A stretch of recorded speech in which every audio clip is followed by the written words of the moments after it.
en este lluvioso lunes, perdón. Habíamos quedado, continuamos hoy en nuestra lección número 9, la de hoy, ¿verdad? Sí, profe. El examen entraba hasta la Buenas tardes, lección, profe. ¿verdad? Hasta las 8 era, ¿no? El parcial, si alguien me recuerda, nuestro delegado. No, profesor, yo tengo entendido de que el profesor Caballero Giré en un momento dado dijo que sería la primera parcial hasta la unidad 8 aproximadamente, pero que estaría eso acordando con usted. Ah, bueno, ok. Y tenemos fecha, no tengo el calendario a mano, tenemos fecha para De este lunes en 8 sería el lunes 26 de septiembre, es la primera parcial, del 1 al 8 las unidades. de este lunes que viene, no de hoy, de este lunes, del siguiente lunes en 8, o sea, sería De hoy en 8, El día 26, profesor. Ah, de hoy en 8. Sí, profesor. Sí, el 26. Sí, de hoy en 8, profe. Bueno, muy bien.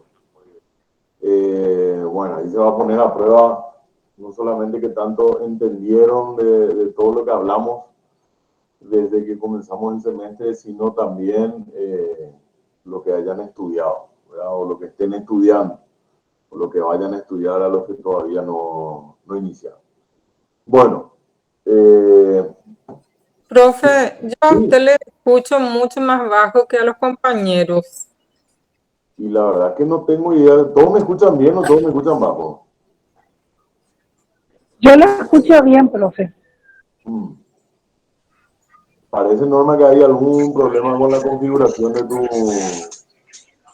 No sé, porque a cada uno que habla le escucho bien, pero De repente realmente se escucha alejado, pero es de repente, no de seguido. De repente se escucha fuerte y de repente después como que alejado. parece como que se aleja usted de su micrófono. Profesor, creo que a las veces que usted se aleja un poco del micrófono es cuando se disminuye, ¿verdad? El sonido. Ahí, ¿qué tal? ¿Un poco mejor? Yo sí lo escucho bastante bien. ¿Norma? Se escucha bien, doctor. Y un poco mejor. Y se escucha bien. Bueno, está. Doctor, ¿qué tal? Yo tengo una consulta antes de que inicies. Sí, ¿Cuál sería la modalidad del examen? O sea, ya dijeron que va a ser presencial, ¿verdad? Pero el examen es selección múltiple, desarrollo. ¿Cómo suele ser? y el examen suele tomar, el que diseña el examen es el profesor Caballero Gire, ¿verdad? Pero entiendo que suele ser selección múltiple. Dale, en todo caso, entonces hablo con él para coordinar El ese tema. número de preguntas y todo, y bueno, la confección general del examen queda a cargo de él, ¿verdad? Pero sí, según tengo entendido, él solía hacer de esa manera. Más en estos tiempos que fueron de pandemia, en que se tomaba por formularios de Google.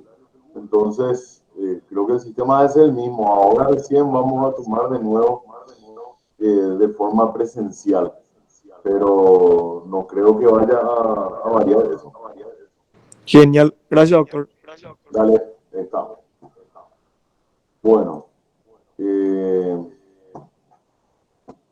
ahora entonces comenzamos con nuestra lección número 9, que habla del impuesto, como les había dicho en un principio. Tenemos en las primeras lecciones el desarrollo de las cuestiones básicas del derecho impositivo, ahora no solamente de las finanzas públicas, sino que entramos a hablar de cuestiones fundamentales, de todo lo que tenga que ver con la imposición, y de hecho después de esta lección continúa, ¿verdad? Porque después hablamos de elementos del impuesto, de las tasas, momentos de la imposición, las formas de imposición, etcétera, ¿verdad? Pero bueno, habíamos hablado de aparte de derecho puramente financiero, por decir una manera, de los recursos originarios, de los recursos derivados, de lo que implicaba cada uno. Y cuando empezamos a hablar de la tributación, vimos que el género, como habíamos dicho, el género es el tributo y las especies. Son los impuestos, las tasas y las contribuciones. Bueno, en esta lección de hoy empezamos a dar las pautas fundamentales, ¿verdad? Del impuesto. Hablamos, creo que en la lección anterior hablamos de los elementos de la obligación tributaria, ¿verdad? Que son, vimos la conceptualización de la obligación tributaria y vimos lo que implicaba esta obligación, y hablamos de que esta obligación tributaria, al utilizar el término tributo, no es privativa de los impuestos, sino que también es extensible a las tasas y a las contribuciones. Entonces, cuando hablamos de obligación tributaria, si yo le pregunto en el examen, ¿hay obligación tributaria cuando uno tiene que pagar una tasa municipal? Sí, hay obligación tributaria. ¿Hay una obligación tributaria cuando se va a asfaltar una ruta que pasa frente a nuestra propiedad? Sí, hay obligación tributaria. ¿Hay obligación tributaria cuando hablamos del impuesto de la renta comercial? Por supuesto, es mucho más fácil, ¿verdad? Bueno, entonces, habiendo partido la base de la existencia de las obligaciones y el análisis de las similitudes y diferencias con las obligaciones del derecho civil, entonces que en la concepción impositiva, el elemento sobre el que se aplica la obligación tributaria es básicamente y principalmente y originariamente en nuestro programa el impuesto, ¿verdad? Y este impuesto, vamos a hacer una reseña general, ¿verdad? Como lo hace el libro, de una suerte de análisis etimológico de la palabra impuestos. Los autores refieren que este término proviene de una locución latina, ¿verdad? Que viene de un participio que se llama, o que refiere impositus, que es un participio irregular que implica las acciones de obligar, de imponer, de forzar a alguien, ¿verdad? A hacer algo, o como en este caso, a dar algo, ¿verdad? Digamos, siempre trato de hacerle un repaso cada vez que tocamos alguna cuestión que tenga que ver con algo de lo que ya hablamos, trato de hacerle un pequeño repaso de esto. Habíamos hablado de que la obligación tributaria y por ende en los impuestos, la obligación principal es una obligación de dar. ¿Okay? Vimos que en el derecho civil tenemos obligaciones de dar, de hacer y de no hacer. Bueno, en el derecho tributario tenemos la obligación principal, que es la obligación de dar. Después, más adelante, vamos a hablar de los deberes formales de la obligación tributaria, que no implican una erogación por parte del contribuyente, pero que sí son tareas que inclusive ante casos de incumplimiento conllevan la aplicación de una sanción, una multa, ¿verdad? Y que no son obligaciones de dar, sino que son obligaciones accesorias y que son obligaciones de hacer, ¿verdad? Son obligaciones, la de llevar libros contables, la de asentar todas las operaciones comerciales en la contabilidad, la de entregar esos libros contables si es que la administración tributaria lo requiere, la de la presentación de la declaración jurada. También tenemos los derechos a rectificar, ¿verdad? Que son mediante acciones que no implican, que no guardan relación con la obligación principal, que es la de dar dinero. Acuérdense siempre, la obligación principal, el objeto de la obligación tributaria es la obligación de dar. ¿Qué cosa? Dinero. Después vendrán accesoriamente o paralelamente otras obligaciones que tienen que ver con hacer, ¿verdad? O inclusive obligaciones de no hacer también, ¿verdad?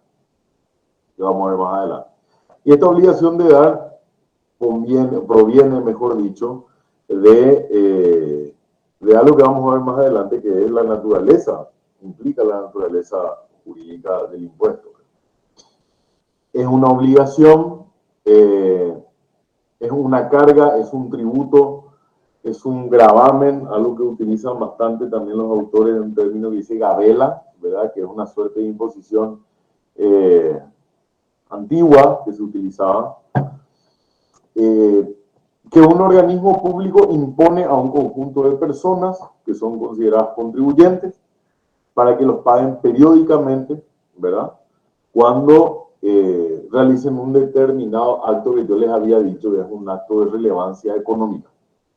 Por ejemplo, la generación de renta, la obtención de un capital. Inclusive, el hecho de ganarse la lotería es un hecho generador. Si bien ustedes lo único que hicieron fue comprar un boleto de lotería y salir sorteados, el hecho de que ustedes cobren ese premio genera la obligación tributaria. ¿Por qué? Porque ustedes están realizando un acto de relevancia económica que es la adquisición de un capital o de un dinero, que es el premio, ¿verdad? Entonces, ahí va a generarse una obligación tributaria. ¿Y cuál es el impuesto que van a tener que pagar? Y el impuesto a la renta personal. ¿Por qué? Porque, repasando de nuevo, el hecho generador, que es el que da nacimiento del impuesto a la renta personal, habla de que cualquier ingreso que perciba una persona, un contribuyente, ¿verdad? Que sea superior a X monto, por lo general los montos de la lotería son bastante grandes, va a generar la obligación de pagar el impuesto a la renta personal. Entonces, recapitulando, es un gravamen, un tributo que un organismo público impone a un conjunto de personas, ¿verdad? Los contribuyentes, para que paguen periódicamente puede ser semanalmente, mensualmente, trimestralmente, anualmente, etc. Cuando realicen un acto de relevancia económica, ¿verdad?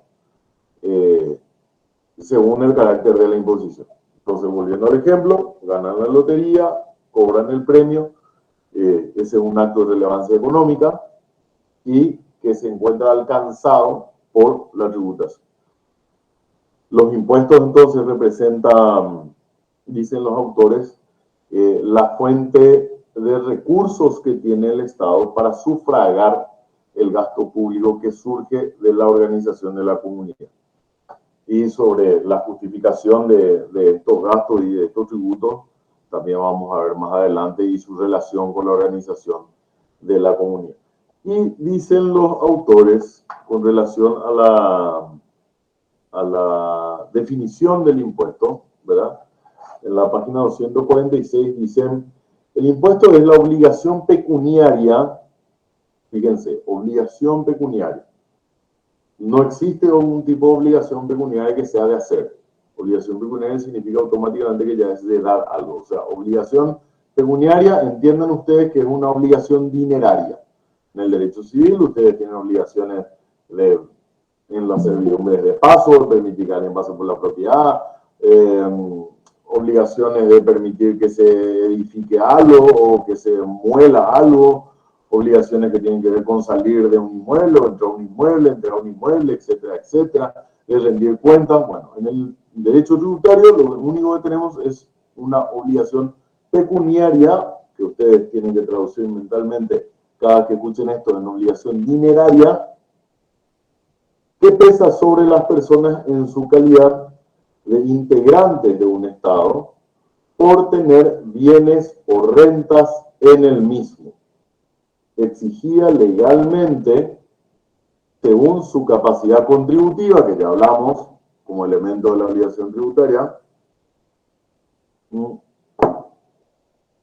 capacidad contributiva en base a las normas fundamentales del país, primero que nada, artículo 139 de la Constitución, principio de legalidad tributaria, que ya hablamos, y a los principios de igualdad, generalidad y uniformidad, cuya recaudación debe destinarse a satisfacer las necesidades y servicios públicos indivisibles o el déficit de los divisibles. Es la definición de Dino Harach, que transcriben los autores y que nos cuentan en realidad muchísimo sobre lo que es el impuesto, ¿verdad? El impuesto fíjense cómo comienza definiendo que el impuesto en sí ya implica la obligación, ¿verdad?, que pesa sobre una persona. Habíamos dicho que es el tributo, gravamen, la obligación, la imposición, la carga que se le da a los contribuyentes y implica, como decimos en la definición de Carach, ya la obligación de dar algo. Después continúa diciendo y empezamos a analizar, ¿verdad?, los elementos de la obligación. Pesa sobre las personas físicas o de existencia real, personas jurídicas, que integran el Estado y que están obligadas a contribuir a la formación del tesoro del mismo en cuanto poseen bienes o rentas en su jurisdicción, protegido por un régimen jurídico. Y acá hay mucho para decir y mucho para discutir también, por lo siguiente. Primero que nada, la parte de persona física o jurídica, que son los destinatarios de la imposición, de esto ya hablamos, ¿verdad? Vimos la categoría de contribuyentes, vimos la categoría de responsables, los tipos de responsables. Hay responsables que son personas físicas, hay responsables que son personas jurídicas.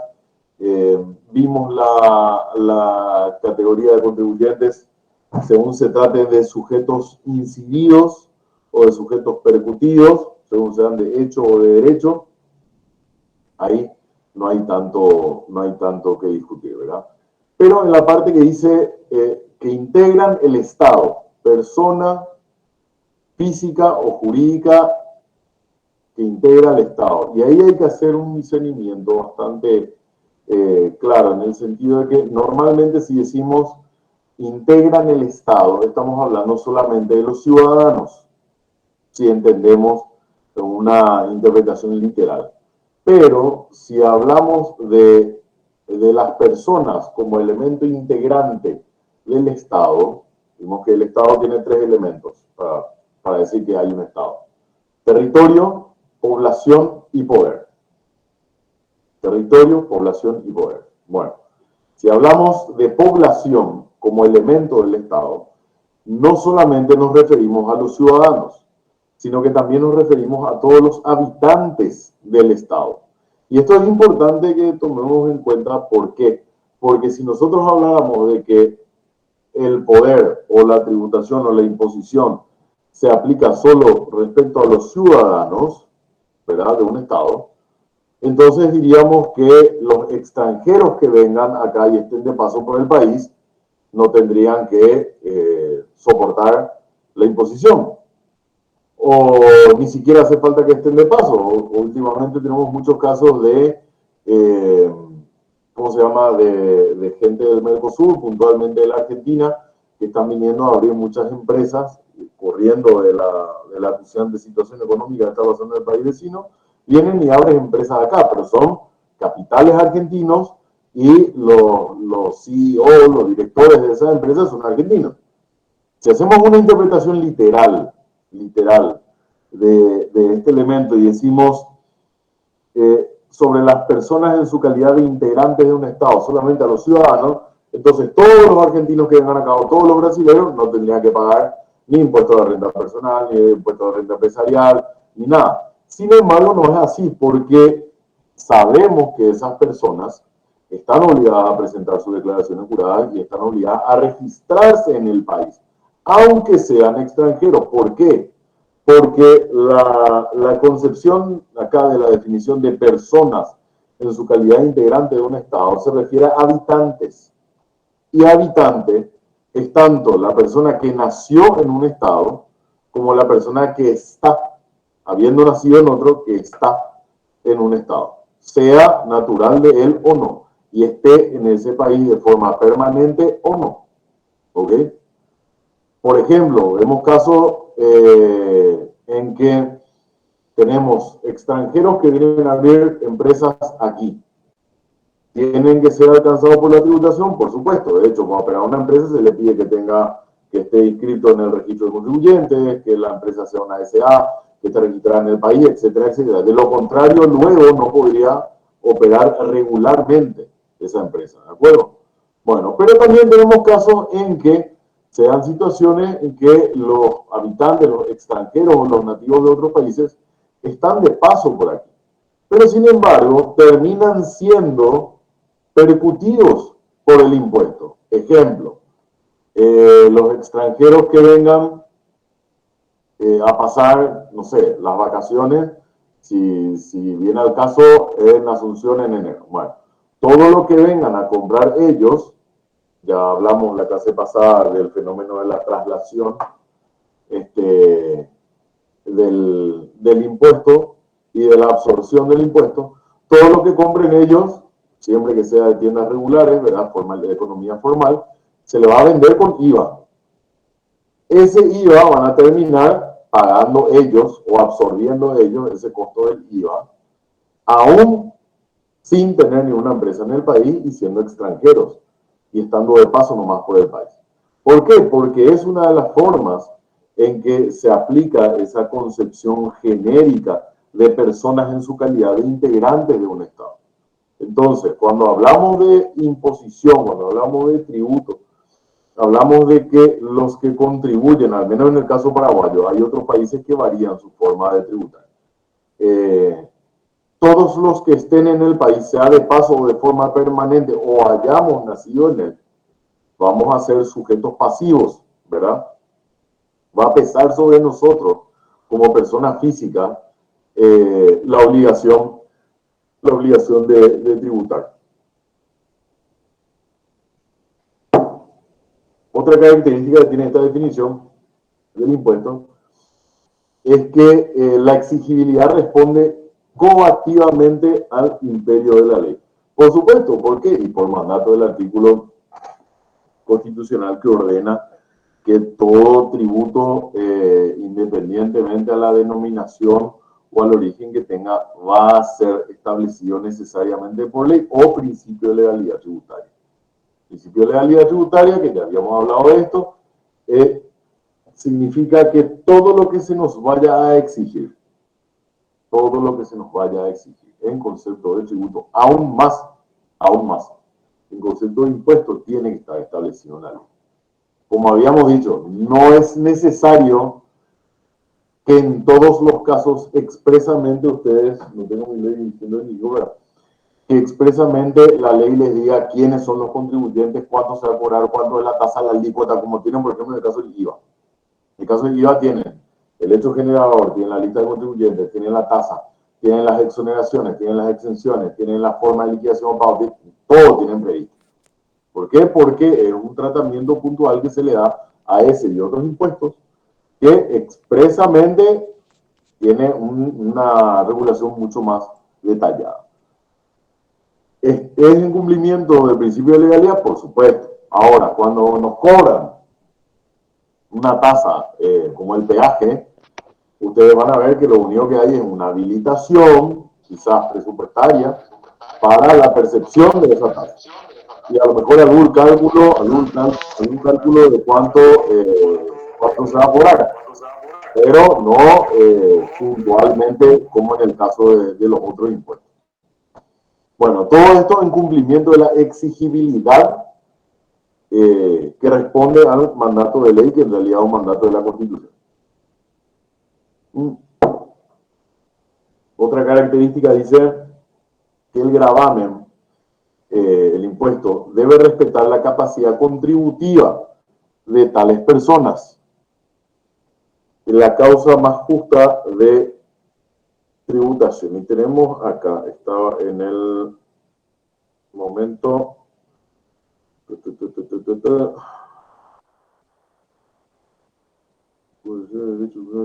No. Estaba en... Esa sería la ley 125, doctor. No solo la ley 125 establece los impuestos. Hay varias otras leyes que establecen impuestos también. Que van destinados, como sabemos, el producto de los impuestos van destinados a rentas generales, ¿verdad? A diferencia de las tasas y de las contribuciones que tienen servicios diferenciables, donde uno puede prácticamente ver por qué está pagando. IVA al 179, porque en esta parte estamos hablando de que el gravamen debe respetar la capacidad contributiva de las personas. Ya habíamos visto que la capacidad contributiva es uno de los elementos de la obligación tributaria. ¿Cuál elemento de la obligación tributaria de la capacidad contributiva? La causa. La causa. ¿Por qué? ¿Por qué se establece la obligación tributaria? Porque uno tiene capacidad contributiva. ¿Ok? Y esto es también cumplimiento del mandato constitucional. El artículo 179, porque dice, de nuevo, todo tributo, cualquiera sea la naturaleza de denominación, será establecido exclusivamente por ley, respondiendo a principios económicos y sociales justos. Respondiendo a principios económicos y sociales justos. O sea, habla de un criterio de justicia para exigir. ¿Cuál es, de momento, en la ciencia tributaria, el criterio más justo para saber cuánto exigir o cuándo exigir a un contribuyente o no? Mediante la medición de la capacidad contributiva. ¿Ok? Y también habla después del contenido de la ley tributaria, el carácter del sistema tributario. Y el 181, inclusive, fíjense, 181 de la Constitución, no estamos ni siquiera entrando a la ley todavía, habla de la igualdad del tributo y dice en el tercer párrafo, su creación y su vigencia atenderán a la capacidad contributiva de los habitantes. O sea, ese criterio de justicia del que habla el artículo 179 se perfecciona, se impetra con esta figura de la capacidad contributiva cuando tiene la misma reconocimiento constitucional. O sea, la propia Constitución establece que la medida de justicia o la medida más justa para aplicar un tributo o en la forma de aplicar un tributo va a ser la capacidad contributiva de las personas.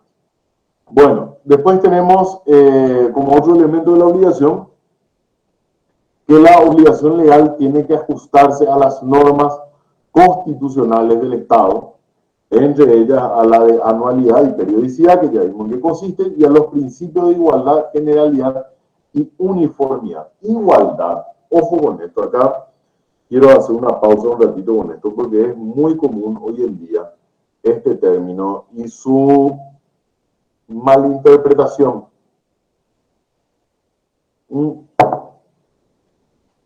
Esta igualdad, al menos voy a referirme yo al ámbito impositivo. Esta igualdad era muy hábilmente, y creo que cuando vayan a dar derecho tributario y lean el libro del profe Eliseche, van a reparar en eso. No implica igualitarismo. No es una igualdad aritmética. Es imposible. De hecho, es casi contra natura tratar de igualar a todos los hombres, lo que hoy en día está muy en boga. Es perfectamente natural que todos los hombres, en el sentido de hombres y mujeres, obviamente, ¿verdad?, según permite la Real Academia Española, es muy común que todos los hombres seamos diferentes. Hay personas que tienen mayor aptitud, por ejemplo, para el deporte, hay gente que tiene menos aptitud para el deporte.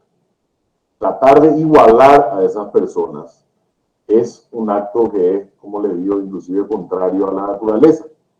Tratar de igualar en su naturaleza al hombre y la mujer también es un acto contrario, inclusive a la razón, porque no se puede discutir que de repente vemos hoy en día en esta desinteligencia que implica el igualitarismo, tratar de establecer que tanto hombres y mujeres puedan realizar, no digo actividades laborales, actividades, por ejemplo, deportivas.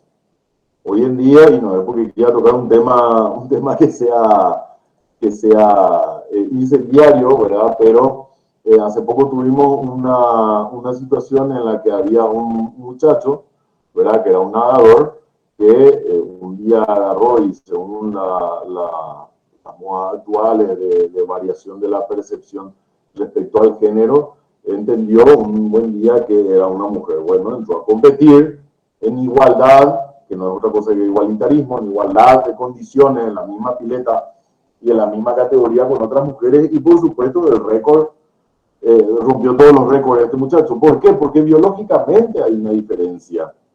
A ver, esto se enseña en el colegio. Hay diferencias biológicas entre el hombre y la mujer. Capacidad muscular, capacidad de reacción, etcétera, etcétera. Hay cosas en las que el hombre de repente tiene algún beneficio o ventaja y hay otras en que la mujer definitivamente es superior a lo que podamos hacer nosotros los hombres, ¿verdad? Entonces, ¿qué es lo que sucedió? La administración no me acuerdo cómo se llamaba, la liga de natación de ese estado en Estados Unidos, y le retiró las medallas y le retiró la categoría, entendiendo efectivamente lo que sucedía, que era un hombre compitiendo, vestido de mujer, pero compitiendo con unas mujeres. Entonces, ¿qué es lo que pasó ahí? Ahí, en una suerte de demagogia o populismo que está muy de moda hoy en día, con este tema del igualitarismo, se aplicó una igualdad aritmética entre hombres y mujeres. Igualdad aritmética, o sea, una igualdad en lo más básico, en lo más sencillo, en lo más elemental. En el sentido de que el hombre dijo de que era mujer, con eso ya se le creyó que era mujer y se le puso uno al lado de otro en los andariveles, con el resultado que ya sabemos. Y esto trasunto a la imposición. Ya Aristóteles percibía esto, y Aristóteles decía, no hay que tratar la igualdad en el sistema de las cargas públicas, no implica tratar a todos como iguales, porque ella reconocía filosóficamente esta diferencia entre todos los hombres y entre los hombres y las mujeres, y entre gobernantes y gobernados, y entre ricos y pobres, etcétera, etcétera. Decía él, hay que tratar, no es una igualdad aritmética, sino que hay que tratar a los iguales como iguales y a los desiguales como desiguales. ¿Qué quería significar Aristóteles con eso? Había que tratar a los iguales como iguales, a los que tuvieran, por ejemplo, grandes niveles de renta, todos en una misma categoría, lo que hoy sería por poner un ejemplo burdo, nuestra oficina de grandes contribuyentes del Ministerio de Hacienda. No puede darse el trato igualitario en cuanto a responsabilidad, en cuanto a exigencia, a financiamiento, a trato administrativo, burocrático, etcétera, etcétera, a lo que podría ser yo como contribuyente y que me den el mismo trato que se le va a dar, qué sé yo, a Cervepar, por ejemplo, ¿verdad?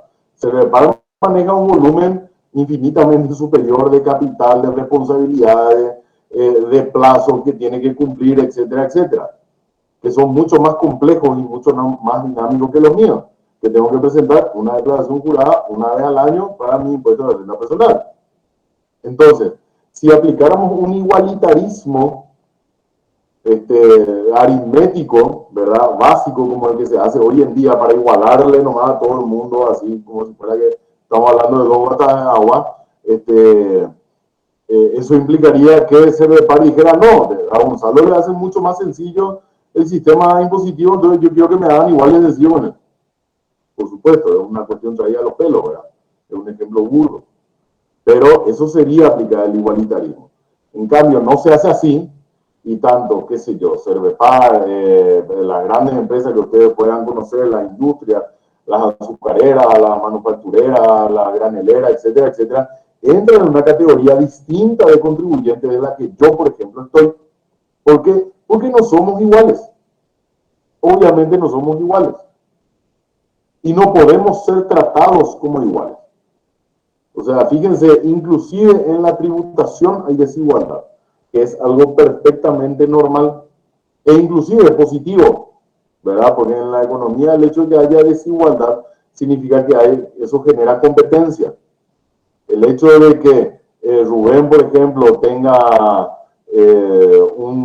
una ferretería enfrente a mi ferretería, por ejemplo, Rubén es mucho más hábil vendiendo. ¿Por qué? Y porque tiene más chispa para los negocios. Llega la gente a su ferretería, ella le recibe con un cafecito, le dice que está, acá tenés el diario, etcétera, etcétera. Rubén es más hábil vendedor que yo, ¿ok? Entonces, si yo quiero decir, no, acá se está violando la igualdad, el Estado tiene que garantizar la igualdad, Rubén y yo tenemos que vender exactamente lo mismo, sería forzar la situación para que yo tenga el mismo nivel de ingreso que Rubén. ¿Y qué pasa? Que yo soy caigüe, yo no quiero atender a la gente, le recibo lo mal, no tengo los productos, no hago los recambios ni nada. Entonces, el igualitarismo implicaría que Rubén tenga que ganar lo mismo que yo, que no hago nada, o que trabajo mucho menos, o que me dedico menos, porque a lo mejor me gusta menos el negocio de la ferretería. En cambio, el hecho de que haya desigualdad implica que yo, por ejemplo, tenga que competir con Rubén, significa que tengo que esforzarme. Si Rubén le recibe con cafecito a lo que gana su ferretería, yo le tengo que recibir con cafecito y chipita. Si Rubén agarra y le da una promoción por llevar una llave inglesa, yo le digo, le hace un descuento, yo le digo, llévame esta llave 14 y te regalo una 13, o te cobro el 50%. Se genera competencia y eso genera dinamismo en la economía. Por eso es que hay que respetar, y no solamente respetar, sino en el buen sentido de la palabra, fomentar la desigualdad, porque genera. Lo que no se tiene que hacer, y acá claro, es generar desigualdad ante la ley, que es una situación muy distinta. Esa desigualdad sí es negativa. ¿Cómo se explica la desigualdad ante la ley? Que, por ejemplo, la ley establezca que todos los que trabajan en una ferretería van a tener una exoneración del 50% del impuesto a la renta comercial. Bueno, Rubén tiene ferretería, tiene derecho al descuento. Muy bien. Yo tengo ferretería, también tengo derecho. Pero por un motivo X, se establece que los que tengan ferretería pero usen barba, por ejemplo, no van a acceder al 50%. No hay una justificación. ¿Por qué? Si objetivamente yo estoy realizando la misma actividad, ante la ley Rubén y yo tenemos los mismos derechos. Entonces, esa es la igualdad que sí se tiene que fomentar. Que todos tengamos igualdad de condiciones ante la ley. Que todos podamos acceder en igualdad de condiciones a lo que dice la ley. Que no se nos discrimine por tener barba, por lo que sea. Ahora, igualarnos, en el sentido que le di, Rubén es buen vendedor de la ferretería, yo soy mal vendedor, igualarnos, eso está mal. Que podamos los dos acceder a lo que diga la ley en igualdad de condiciones, eso es lo que está bien. ¿Ok? Bueno, entonces dice, en el desarrollo de este punto, era que la obligación se tiene que ajustar a normas constitucionales, entre ellas la igualdad, generalidad y uniformidad. La generalidad, ¿a qué se refiere? A que, de hecho, los tributos, las normas que establecen tributos tienen una aplicación, tienen una vigencia que es para todos, ¿verdad? La generalidad viene a ser la antinomia o lo contrario, ¿verdad?, a la especificidad. Entonces, lo que dice el concepto es que si la exoneración del impuesto de valor agregado se va a aplicar, se tiene que aplicar para todos, salvo que la ley diga para todos los que cumplan, no sé, presenten bien su declaración jurada, y a los que no presenten bien su declaración jurada, a ellos no se le va a aplicar. Eso, por ejemplo, no implica una violación al principio de generalidad. ¿Por qué? Porque lo que está haciendo en realidad es incluir una condición nada más. Vos haces bien tu tarea y ahí vas a acceder. Pero se aplica a todos, a Rubén, a mí, a Mónica, a Martín, a Sabrina, a quien sea.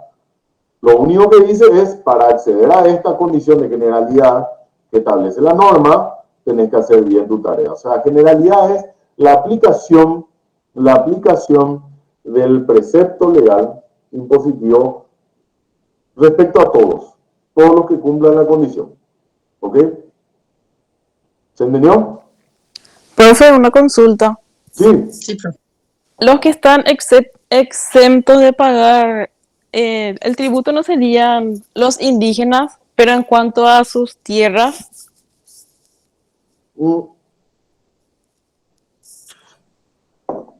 No. Sí.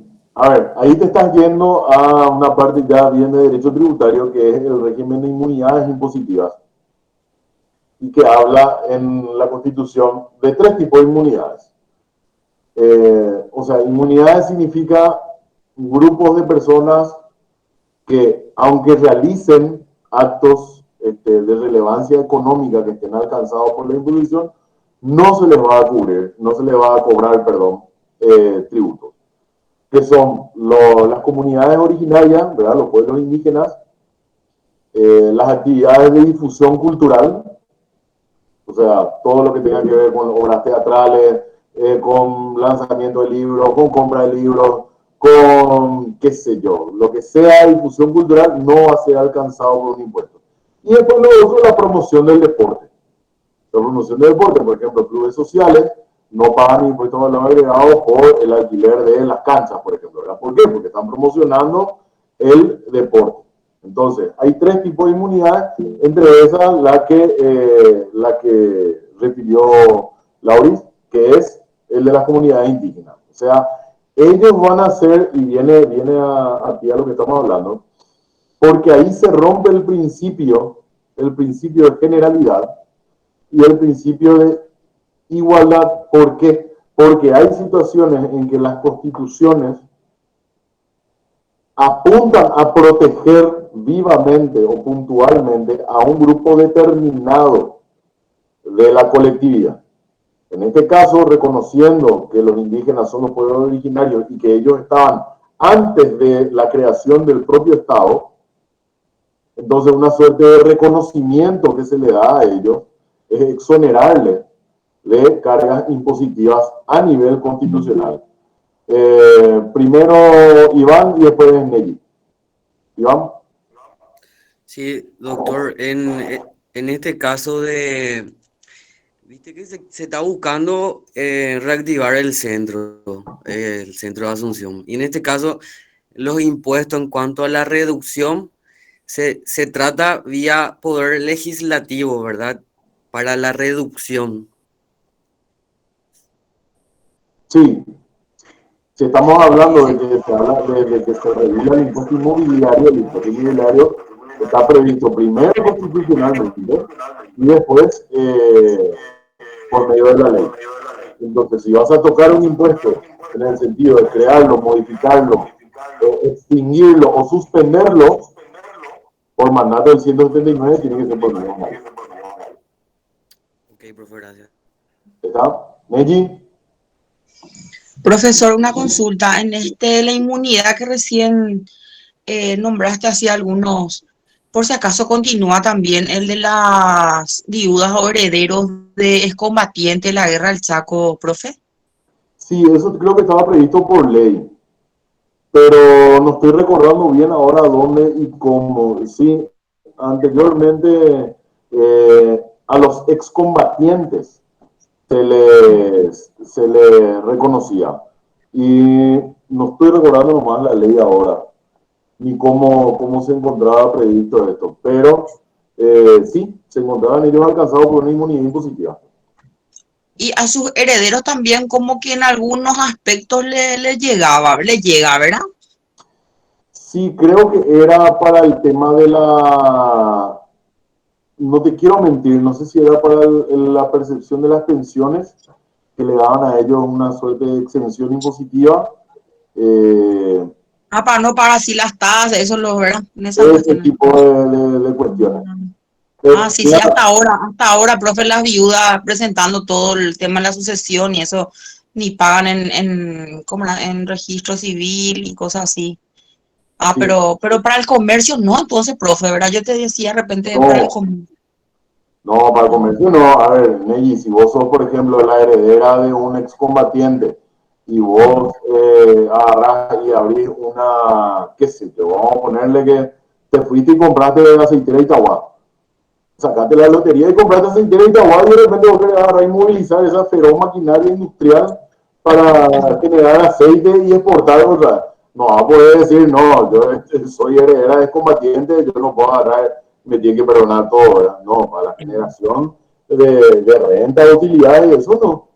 Ya no. Dale, profe, gracias. De nada. Bueno, avanzando entonces.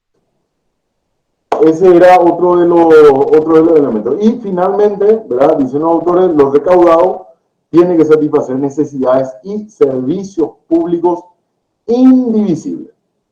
que son las características o es la característica que diferencia al impuesto de las tasas. Habíamos hablado de que los impuestos, el producto de lo que se recaudara en materia de impuestos va a lo que se denomina rentas generales, o sea, toda la plata que se recauda cada vez que presentamos y pagamos nuestro IVA, nuestra renta comercial, la renta empresarial, pequeño contribuyente, etcétera, etcétera, impuestos selectivos al consumo, todo lo que sea impuesto va a una suerte de caja común, ¿verdad? Una cuenta común que después se destina a pagar los servicios públicos indivisibles. ¿Y cuáles son, dijimos, esos servicios públicos indivisibles? Los que nosotros no podemos determinar que se estén prestando exclusivamente para nosotros. Por ejemplo, las labores de la Cancillería para relacionarse con gobiernos extranjeros y generar, no sé, inversión extranjera directa. Eso no podemos decir que es divisible en el sentido que nosotros solamente podemos disfrutar. No, disfrutar la generalidad. El gasto que se hace para pagarle los sueldos y armamento a los policías, por ejemplo. No podemos todo. La policía está para todos, no solo para mí, o para Lauri, o para Iván, o para Pamela, o para quien sea, ¿ok? Entonces son indivisibles. El producto de los impuestos va apuntado a cubrir las necesidades de la generalidad, de todos, ¿ok? En cambio, las tasas y las contribuciones tienen pautas que permiten identificar quiénes son los beneficiarios de la actividad del Estado. Bueno, pasamos entonces a la naturaleza jurídica del impuesto. La naturaleza jurídica del impuesto, al concepto de naturaleza jurídica, anteriormente se consideraba al impuesto como que respondía a una relación sobre cosas, ¿verdad? Recuerden ustedes que en el derecho feudal se pagaba por la tenencia de tierra y en la mano de obra. La gente pagaba tributos por tener cosas. Cuando estaba justificado, ¿verdad? Había épocas en que ni siquiera estaba justificado eso y se cobraba el impuesto porque el rey lo mandaba nomás. Bueno, actualmente lo que dice una autora que se llama Catalina García Vizcaíno, dice ella que en la tendencia actual, ¿verdad? Los impuestos constituyen obligaciones unilaterales, dice ella. Obligaciones unilaterales establecidas coercitivamente por el Estado en virtud de su poder de imperio. Entonces dice, el fundamento, al decir que son obligaciones coercitivamente establecidas en virtud de su poder de imperio, el fundamento jurídico, la naturaleza jurídica, es la sujeción al poder de imperio del Estado. De nuevo, repasando entonces, vimos que los elementos del Estado eran territorio, población y poder. Una de las manifestaciones del poder es el poder tributario. ¿Qué implica el poder tributario? La posibilidad, la aptitud, la atribución de crear, modificar o extinguir obligaciones tributarias. ¿Ok? ¿Quién tiene poder tributario? El Estado, ¿mediante quién? El único poder, en principio de legalidad, el único poder que puede hacer leyes es el poder legislativo. Entonces, detenta o ejerce el poder tributario el Congreso Nacional. Y la naturaleza del impuesto es que pertenecemos. La naturaleza del impuesto es la de una relación de sujeción a ese imperium, a ese poder, a esa soberanía del Estado. ¿Ok? Bueno, entonces, en cuanto a los fundamentos, del impuesto, vemos algunas teorías que desarrollan los autores, ¿verdad? Primero hablan de la teoría del precio de cambio, ¿verdad? Dicen que según esta concepción de inspiración contractual, el impuesto viene a ser una compensación o una remuneración que satisfacemos los contribuyentes por servicios que el Estado nos presta. O sea, nosotros normalmente vamos a una empresa telefónica y pagamos una mensualidad a cambio de un servicio. Eso tiene un ropaje meramente contractual, ¿verdad? Nosotros pagamos para que haga algo la empresa a favor de nosotros. Bueno, según esta percepción, dice que lo que nos une a nosotros con el Estado en cuanto a la obligación tributaria es eso, ¿verdad? Una teoría del precio de un contrato, un precio de cambio, que nosotros, en aplicación de esto que llamamos contrato social, el Estado hace algo para nosotros, regula la vida y nosotros le pagamos, ¿verdad? El impuesto tenía, según esta concepción histórica, ¿verdad? El impuesto tenía que diseñarse para que la contribución de cada uno, ¿verdad?, lo fuera en relación a las ventajas personales que eso tenía de esta organización pública, ¿verdad?, que es el Estado, o en proporción, ¿verdad?, a los servicios que el Estado le brinda. Si un individuo no recibe más servicios del Estado que otro, no va a pagar más impuestos, aunque tenga una mayor cantidad de riqueza. Eso implicaría que, por ejemplo, traído eso a la actualidad, los grandes poseedores de riqueza o de renta a nivel nacional, como son los que menos usan el Estado, entonces menos impuestos tendrían que pagar, siguiendo esta teoría del precio del cambio, ¿verdad? Entonces ahí le viene la crítica a esta teoría, y que es que establece que no hay que olvidar, ¿verdad?, que los beneficios que nosotros recibimos individuales, ¿verdad?, derivados de o recibidos de esta acción general del Estado, que es policía, defensa nacional, diplomacia, etcétera, son por esencia indivisibles. Y esto hace imposible establecer una relación directa entre estos servicios y los particulares que utilizan o reciben los servicios. Porque, según la teoría del precio de cambio, mientras más bienes yo uso del Estado, más voy a tener que pagar. Eso significa que se tiene que poder discernir, se tiene que poder verificar, se tiene que poder calcular cuánto yo usé del Estado o cuánto yo disfrute de los servicios que presta el Estado y que se me cobre en virtud a eso el porcentaje de impuestos, ¿verdad?, correspondiente. Y eso es imposible. Y aparte que es inestable. En teoría, ¿cuántas policías yo utilicé en un año? No hay forma de saber. ¿Cuánta diplomacia utilicé? No hay forma de saber. ¿Cuánta educación pública utilicé? Y en este caso, por ejemplo, no utilicé ninguna. ¿Por qué? Y porque yo agarro y le mando a los chicos a un colegio privado. Y bueno, entonces no utilicé ninguna educación pública y tendría que pagar menos porque yo no utilizo los servicios de los docentes de la escuela pública, por ejemplo. Entonces, es imposible verificar eso, es imposible saber cuánto yo utilicé o me beneficié de la ruta, ¿verdad? Porque viajé, puede ser que no haya viajado nada, me moví solamente en la ciudad capital, ahí no tiene injerencia el Ministerio de Obras Públicas, y entonces yo no utilicé ninguna de la ruta, entonces tengo que pagar menos impuestos y con eso darle menos dinero al Estado para que construya más rutas. Bueno, los servicios que son sustentados por los impuestos, acuérdense siempre de esto, son servicios que esencialmente son indivisibles. Entonces es imposible calcular, según esta teoría, cuánto habría que pagar en concepto de impuestos.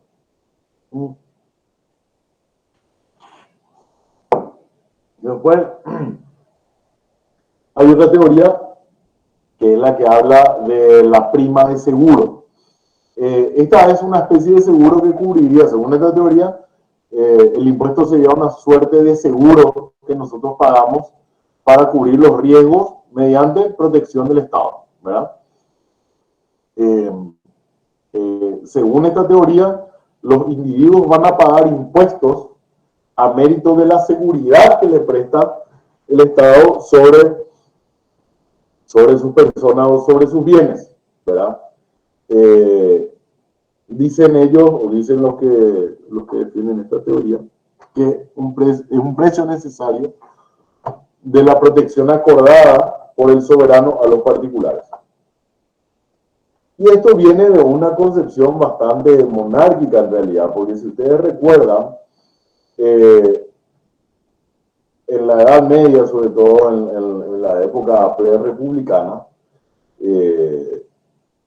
los reyes cobraban tributos, percibían impuestos en su mayoría, ¿verdad? No había una concepción de tasa y mucho menos de contribución, y menos la de contribución de obra social. Los reyes cobraban impuestos a los nobles a cambio de protección, justamente. ¿Por qué? Porque los reyes eran los dueños del ejército, ¿verdad? Siempre en ejercicio monopólico de la violencia organizada y legalizada, ¿verdad? No de la violencia sin sentido ilegal.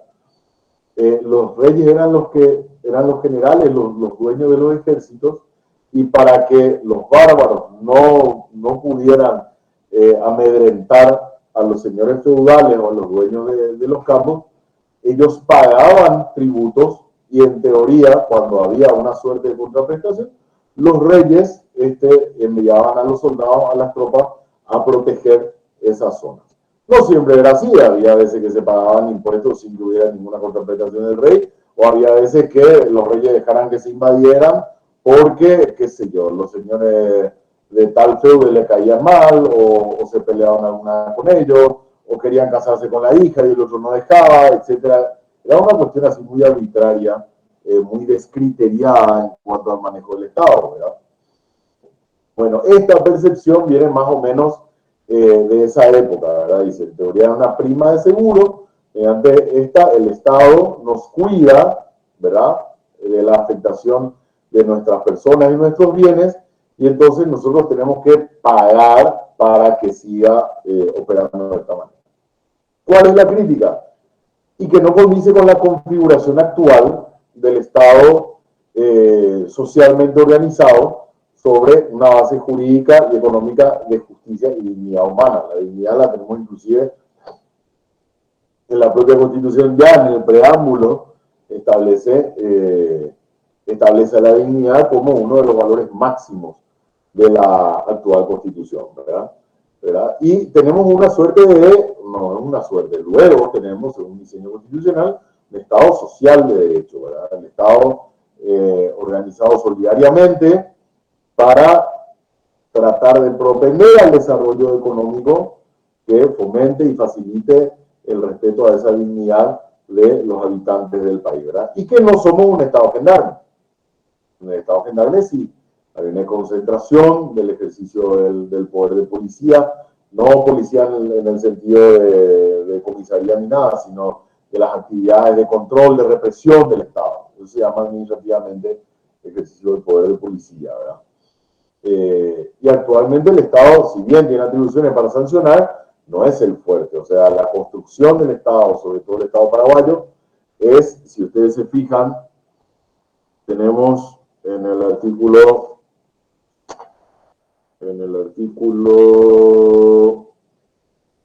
primero.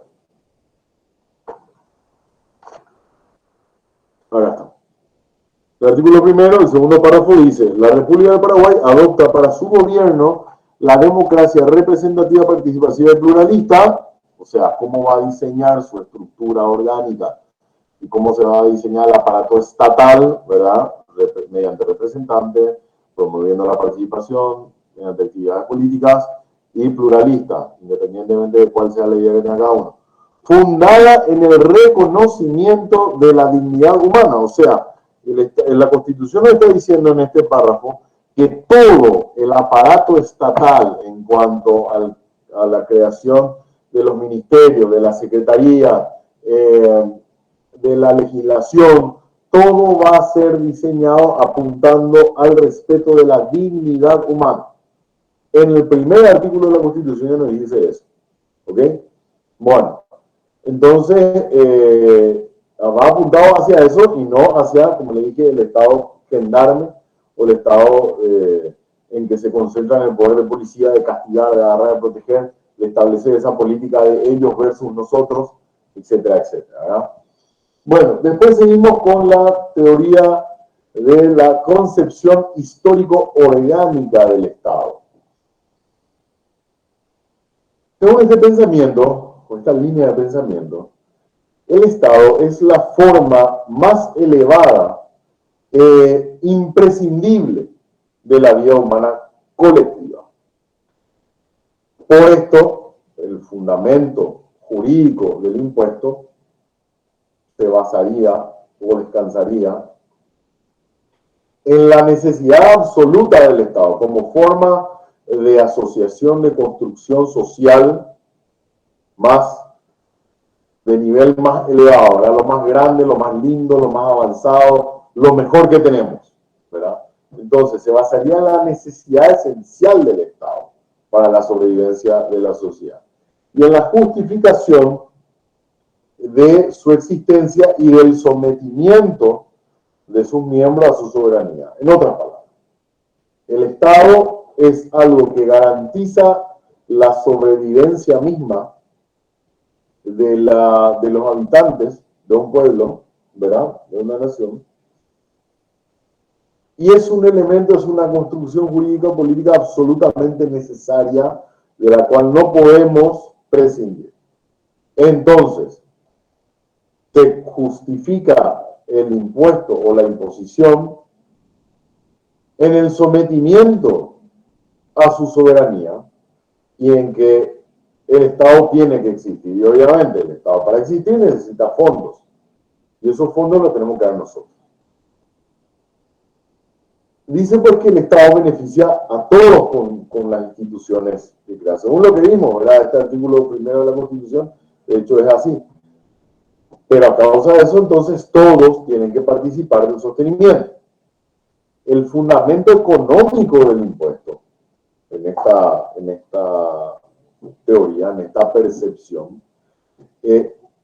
descansa en el hecho de que la economía productiva del Estado, la colectividad, los habitantes en su generalidad, tienen que soportar el impuesto en cuanto a este sirve para constituir el capital necesario para la producción de servicios que toda la colectividad disfrutamos. O sea, el impuesto constituye el capital con el que se pagan, se sustentan, se financian los servicios que todos tenemos. Entonces, la gran variedad de los fines que tiene el Estado explica el porqué de la necesidad de procurar coactivamente los tributos generales. Explica también el por qué se somete a este sacrificio de los ciudadanos, y es porque ellos carecen, o por carecemos en realidad, de forma absoluta o relativa de posibilidades para producir tales servicios. O sea, nosotros no podemos construir rutas, ¿verdad? A pesar de que hoy en día esto se pone en tela de juicio. ¿Cómo? Y mediante la gestión de las actividades menonitas en el Chaco, por ejemplo. En el Chaco hay zonas en que el Estado prácticamente tiene una presencia meramente testimonial.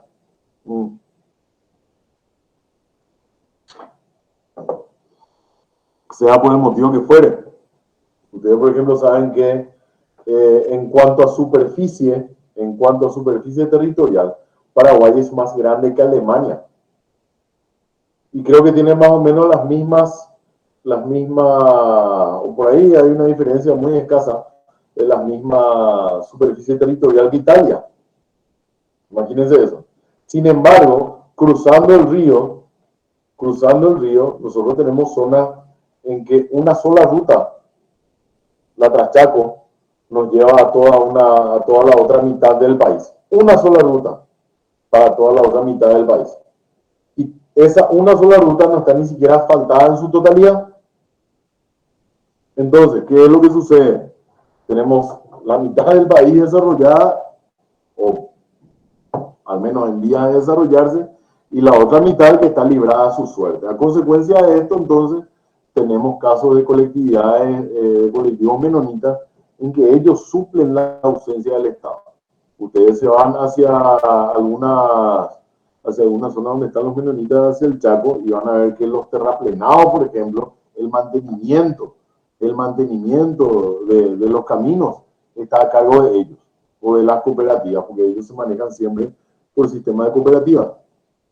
Entonces, ellos se encargan del mantenimiento. Cuando llueve y se estropea el camino, ellos se encargan de ponerlo en condiciones. ¿Por qué? Y porque simplemente el Ministerio de Obras Públicas no realiza ninguna gestión o no llega hasta allá para asfaltar y para poner en condiciones los caminos. Entonces, ahí se pone un poco en tela de juicio esto de que carecen, el sector privado carece en forma absoluta o relativa de posibilidades para producir tales servicios. Vimos también que, no sé, tenemos ahí hacia, yo siempre suelo ir hacia Pedro Juan Caballero y en la zona de, pasando, donde se dobla hacia la derecha, pasando Villaú, yendo un poquito más hacia Bellavista, hay una zona, uno siempre ve por el camino porque se ve desde la ruta, hay una suerte de cascadita, de una represa que generó un señor. O sea, un señor tenía un arroyo, ¿verdad? Y generó una suerte de represa, construyó una suerte de represa, y se ve hacia uno de los costados que el señor tiene un generador. O sea, él mismo genera su electricidad mediante el disfrute o el aprovechamiento de la fuerza hidráulica del agua. O sea, él hace su propia Itaipú o su propia Yacyretá, por ejemplo. Entonces, hay situaciones, pero claro, el menor de los casos, ¿verdad? Lo que sí es cierto es que la mayoría de la población carece de fuerza para suplir los servicios del Estado. No podemos decir que nos juntamos todos acá en la clase y todos podemos construir una ruta, o que todos podemos generar electricidad, o que todos podemos hacer de SAP, ¿verdad? Pero bueno, hay ciertos casos en que sí, o sea, esto no es absoluto. Entonces, esta es una teoría, la teoría de la concepción histórico-orgánica del Estado, es que el Estado nos tiene que brindar a todos los de la colectividad unos servicios y que tenemos que abonar. Y después está otra que es una derivación de esa, pero que es más puntual y específica, que es la teoría de la distribución de la carga pública. Y esta teoría dice que el principio de que la obligación impositiva es consecuencia de la solidaridad social. En el Estado moderno, dice, el individuo tiene que pagar impuestos desde el momento en que pasa a formar parte del Estado. Y a ser miembro de la comunidad, queda sometido a el deber fiscal, ¿verdad? La repartición de las cargas públicas, entendido el impuesto como carga pública, entre nosotros entonces se efectúa no por los servicios que el Estado pudo haber brindado y que nosotros podamos haber disfrutado, sino según los medios que cada uno tiene para soportar las cargas públicas, conforme a nuestra facultad contributiva, que vimos que tiene inclusive reconocimiento constitucional según el párrafo segundo del artículo 181, que reconoce, le da rango constitucional a la capacidad contributiva. Entonces, según esta teoría, hay una distribución de la carga pública, o sea, se entiende precedente ya la necesidad de sostener a un Estado. Pero la justificación del impuesto no es que está el Estado y que hay servicios que tiene que pagar, sino que la justificación se da en la solidaridad que tenemos todos que tener, para la redundancia, para sostener ese Estado. ¿Ok? Entonces, un individuo que sea más pudiente que otro puede resultar sujeto pasivo de una mayor contribución del Estado, al Estado, mejor dicho, que otro que sea menos pudiente, aunque éste haya disfrutado más de los servicios públicos. ¿Ok? Esta es la concepción más aceptada. Todos colaboramos según nuestra capacidad contributiva. Por ejemplo, la dueña de la despensa, que de repente tiene un ingreso, qué sé yo, por poner un número, 2 millones, 3 millones de habitantes, 4, 5 millones al mes, va a aportar al Estado, porque tiene que aportar, porque todos tenemos que aportar para el sostenimiento. Pero ella lo va a hacer según su capacidad contributiva. No en igualdad de lo que va a hacer Cervepar, de lo que va a ser esta tabacalera, que son las mayores aportantes, no sé qué, del tributo, o de lo que vamos a hacerlo nosotros como contribuyentes profesionales, ¿verdad? Como abogados. Yo, por ejemplo, como funcionario público o magistrado, voy a aportar más de lo que aporta la señora. Y ustedes, el día que salgan a la profesión, que van a ganar, por supuesto, más dinero, porque van a ser muy buenos abogados, entonces van a aportar más, porque van a ganar más que ella. ¿Ven? Ese es otro caso en que no se aplica ese igualitarismo que hoy en día está de moda. Sí o sí tiene que aplicarse de forma discriminada la distribución de cargas impositivas. Ahí, por ejemplo, nadie habla de igualdad. Ahí nadie propone y levanta la bandera de igualdad. Todo el mundo se queda callado. Iván. Sí, doctor, en ese ejemplo que dio usted de cuando el Ministerio de Obras Públicas, por ejemplo, no llega a cubrir, por ejemplo, cierta zona en cuanto al cobro de peaje, mantenimiento de ruta y eso. ¿Cómo se da la regulación cuando ese cobro de peaje está a mano del sector privado? Por ejemplo, ahí en Nueva Londres, la ciudad, al entrar te cobran el peaje, pero cobran un monto de 15.000 guaraníes. Y esa ruta no tiene nada excepcional que digamos como para el cobro tan alto, ¿verdad?, del peaje. ¿Cómo se da esa regulación?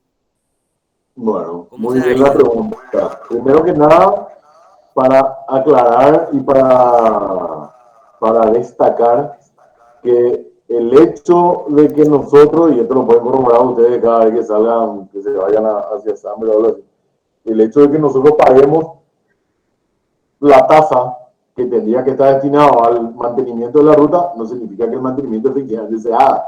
Sabemos que hay malas administraciones, sabemos que hay corrupción, sabemos que los montos de repente tienen que ir destinados a una cosa y se destinan a otra cosa, etcétera. Ahora, doctrinariamente y legalmente, sí, esa tasa tendría que ser destinada, esa tasa de 5.000 guaraníes, al sostenimiento de la ruta. Ahora, ¿por qué cobran algunos peajes una tasa diferencial, o sea, fuera de la tasa o un margen mayor a la tasa de 5.000 guaraníes de peaje? Porque son empresas del sector privado. Resulta, y acá me adelanto un poco a explicarle, en la tributación hay, en las relaciones de poder de la tributación hay dos facultades. Una de las que vengo hablando constantemente, que es el poder tributario. El poder tributario se manifiesta mediante la creación de impuestos, mediante el régimen de excepciones, mediante las exoneraciones, todo lo que se da por ley. ¿Ok? Otra cosa es la competencia tributaria. La competencia tributaria tiene que ver, una de las manifestaciones, con lo que sea la recaudación del impuesto. ¿Ok? Bueno, el impuesto del tributo en general. Bueno, el poder tributario no puede delegarse. ¿Por qué? Porque la función del poder legislativo no se puede delegar. ¿Quién puede hacer leyes sino el poder legislativo? Nadie. Entonces, el poder tributario es privativo del Estado, del poder legislativo, ejercicio de su soberanía, entonces no se puede delegar. Ahora, la competencia tributaria y puntualmente la competencia para la recaudación sí puede delegarse. Y se hace mediante este sistema de alianza público-privada, en que hay una empresa como Tapeporá, por ejemplo, que ustedes van a ver que hay ciertos peajes que ustedes pagan 5.000 guaraníes y van a otros peajes y pagan 12.000 guaraníes. Bueno, cuando pagan 12.000 guaraníes van a ver que esos son puestos de peaje de consorcios, o sea, esos son empresas privadas que son contratadas por el Estado para cobrar el peaje y para mantener la ruta. El Estado le cede a esas empresas todo lo que tenga que ver con la recaudación del peaje y la prestación del servicio, que es el mantenimiento de la ruta. Ahí en Nueva Londres, que creo que había un puesto de peaje antes y después se desapareció ese puesto de peaje al doblar a la izquierda hacia Nueva Londres, si ahí hay un puesto de peaje es de una empresa privada que está ejerciendo un servicio tercerizado del Estado. ¿Qué significa? el Estado le contrató a esa empresa para que cobre la tasa y para que la empresa se encargue del mantenimiento de la ruta. Si vos me decís que no hay nada de extraordinario y que la ruta a lo mejor está hecha pelota, entonces eso se debe no a que la doctrina o la teoría esté fallando, sino que la empresa está fallando porque no está haciendo el trabajo para el que el Estado, para el cual el Estado le contrató. ¿Ok? En Nueva Londres, si hay un puesto de peaje, es porque, y están cobrando 12.000 guaraníes, es una tasa diferencial, es porque el Estado le contrató a una empresa para que cobre el peaje, le dé su parte al Estado y que la empresa se encargue del mantenimiento. El resto de los peajes, que normalmente pagamos una tasa de 5.000 guaraníes, son dependientes directa y exclusivamente del Ministerio de Obras Públicas y Comunicaciones. Y el mantenimiento de esas rutas, por las que vamos y pagamos un peaje de 5.000, está a cargo del Estado, mediante el Ministerio de Obras Públicas. ¿Se entendió? Sí, doctor. Sí, profe. Vale, ok. Avanzamos entonces. Bueno, esta entonces teoría de la distribución de la carga pública es la concepción más aceptada. Esta distribución, dicen los autores del libro, descansa en dos hipótesis o en dos premisas, ¿verdad? Primero, que el Estado presta servicio a la comunidad en base a conceptos de solidaridad social y económica. ¿Ok? El Estado presta servicio en base a conceptos de solidaridad social y económica. El Estado articula algunos servicios para cubrir necesidades públicas, que ya vimos en la primera parte de la materia, cuáles son los servicios públicos y las necesidades públicas.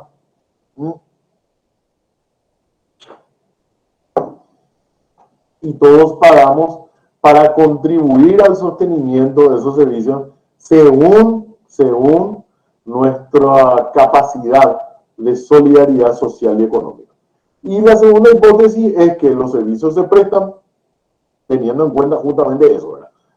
La capacidad contributiva del sujeto, que es el grado de sacrificio realizado para obtener la renta, el dinero del que disponemos y la relación existente entre esa renta y mis recursos y mis necesidades. ¿Ok?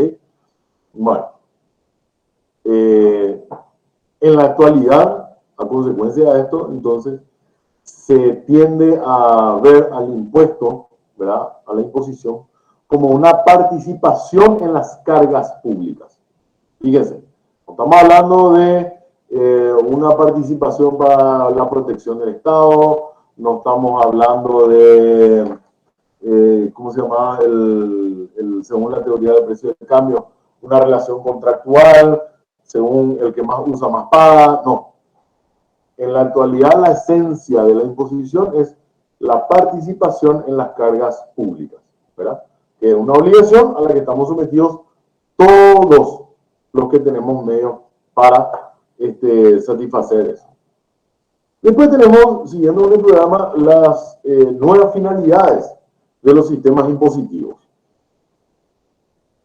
Y habla de nuevas finalidades de los sistemas impositivos porque hasta acá, hasta lo que veníamos señalando recién, el hecho de generar recursos para sostener los servicios que presta el Estado implica que los impuestos tienen una finalidad meramente fiscal o recaudatoria.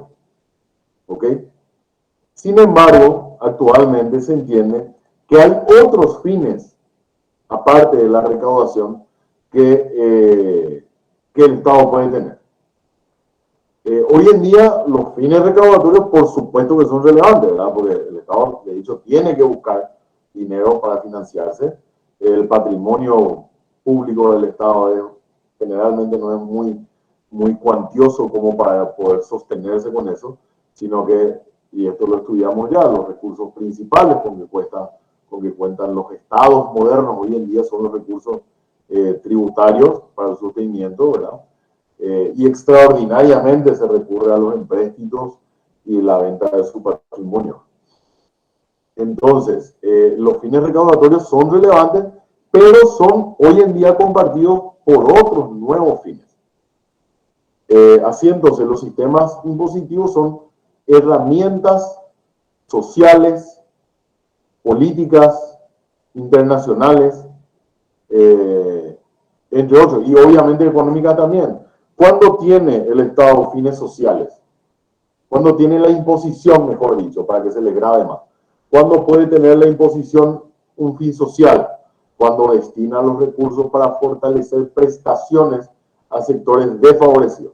Por ejemplo, obtiene, mediante los impuestos, obtiene recursos para el financiamiento de programas sociales puntuales. Ejemplo, el de la tercera edad. ¿Por qué? Porque es un sector de la población que está desatendido. A lo mejor estadísticamente el Estado se da cuenta de que hay una población mayor de abuelitos que ya no tienen recursos suficientes para sostenerse y necesitan una ayuda que a lo mejor su pariente no le dan. A lo mejor hay muchos abuelitos que ya viven solos, que están en geriátricos, que los parientes ya les abandonaron, no tienen parientes, y bueno, entonces se crea una política social, ¿verdad?, eminentemente social, de tratar de darle una ayuda, una protección a este sector de la población, y se destinan los recursos a esos fines sociales. ¿Ok? Otro fin que no sea recaudador y que sea un fin económico de la imposición. Por ejemplo, la protección a la industria nacional al gravar fuertemente la importación de ciertos productos que hacen competencia a los productos nacionales. Entonces, ¿qué se busca ahí? Si nosotros hoy en día empezamos a fabricar, vamos a imaginar, vuelve otra vez a fabricarse la camioneta Mitaí, que era un vehículo que en algún momento de la historia del Paraguay se fabricó 100% en el país, ¿verdad? Pues estoy hablando de hace muchísimos años atrás. Supongamos que de repente hay una empresa que empieza a fabricar una marca nacional, una marca paraguaya de vehículos eléctricos otra vez, ya vamos acorde a los nuevos tiempos, y queremos que el Estado nos ayude mediante los fines económicos, ¿verdad?, de la imposición a que más gente compre. Entonces, ¿qué hacemos? Sabemos que la adquisición de un vehículo está alcanzada por el IVA, ¿verdad? La enajenación de bienes. Bueno, entonces, ¿qué hacemos? Todos los vehículos que sean de producción nacional, le exoneramos del IVA. Y a cambio, encima,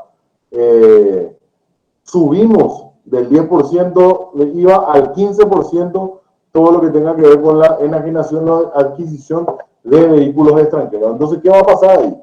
Se va a fortalecer la industria automotriz nacional. ¿Por qué? Porque obviamente, como va a salir mucho más barato comprar un vehículo nacional, porque paga menos impuestos, toda la gente se va a ir a comprar esos vehículos nacionales y van a dejar de comprar Kia, Toyota, Mercedes, etcétera, etcétera.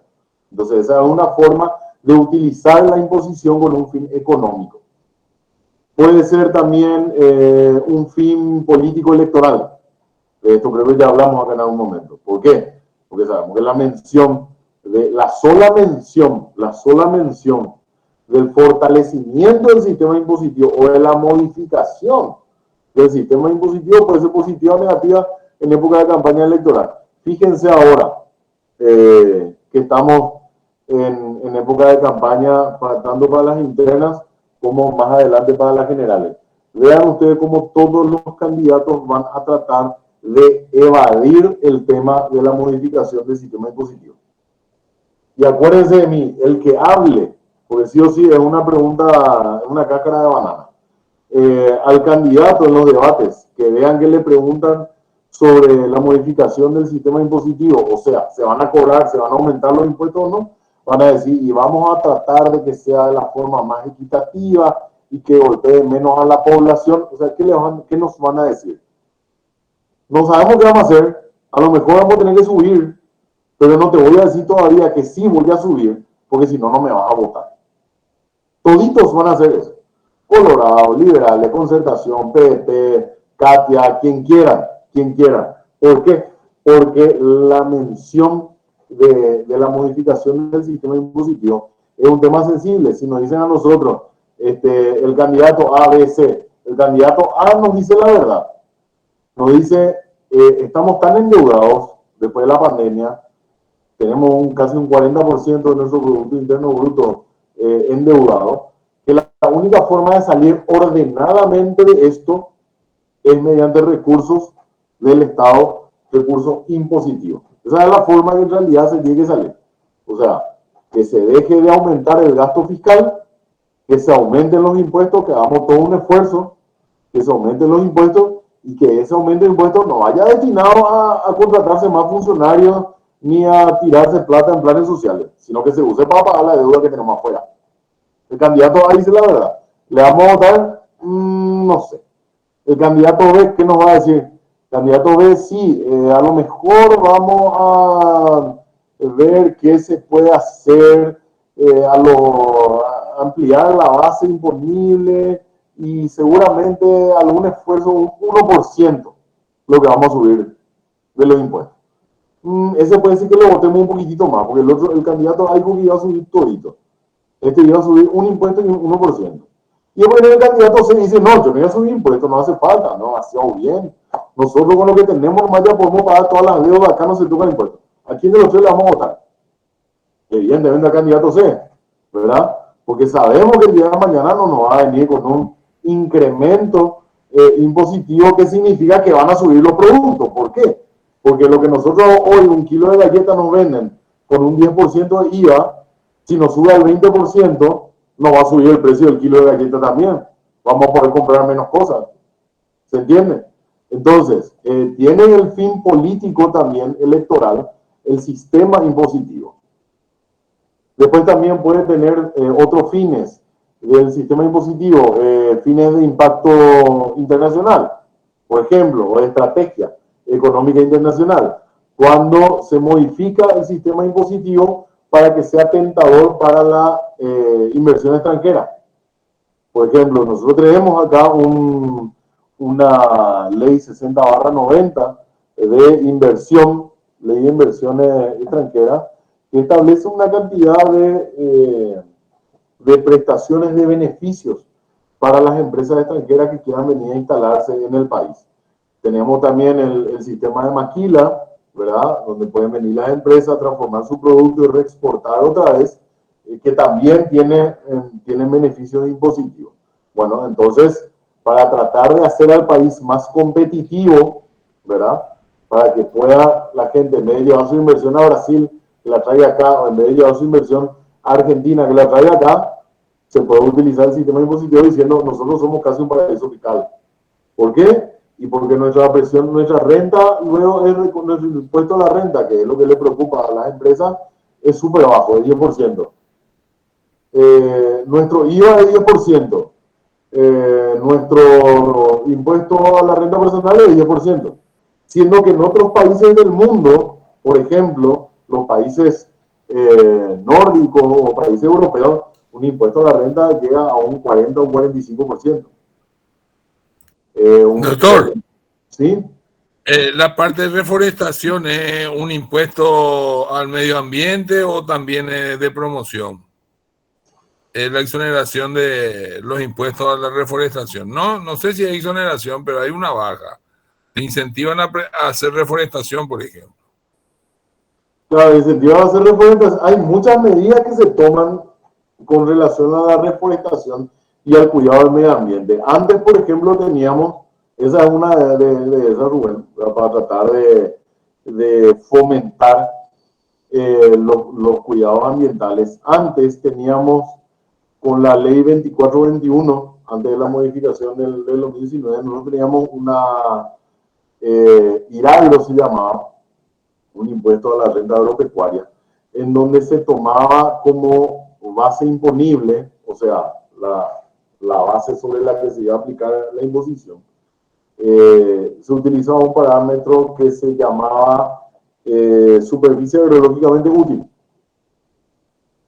Y básicamente funcionaba así. Supongamos que esta era una porción de tierra, ¿verdad?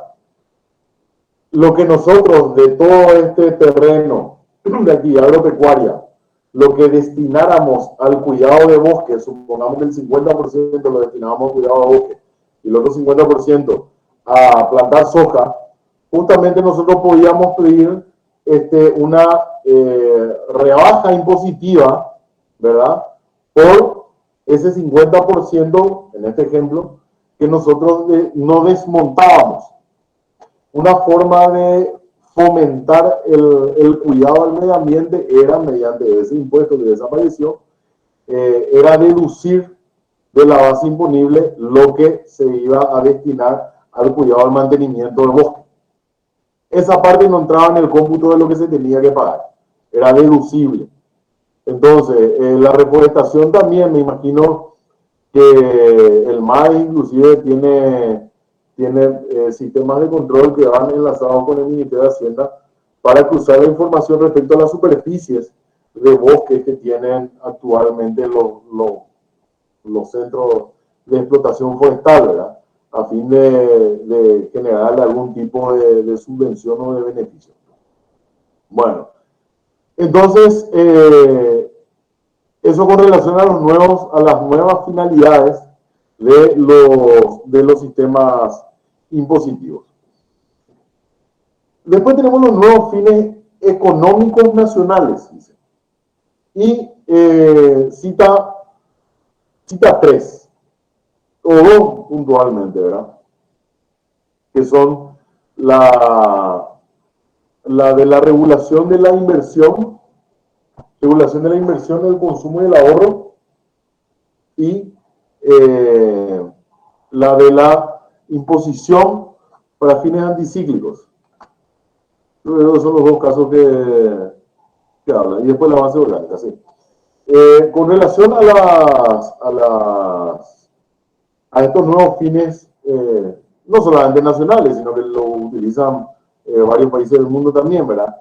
Con relación a la regulación de la inversión, el consumo y el ahorro, el material nos habla de cómo se puede utilizar a la imposición para estimular o desestimular, ¿verdad? O restringir esas tres operaciones o esas tres actividades económicas: inversión, consumo y ahorro.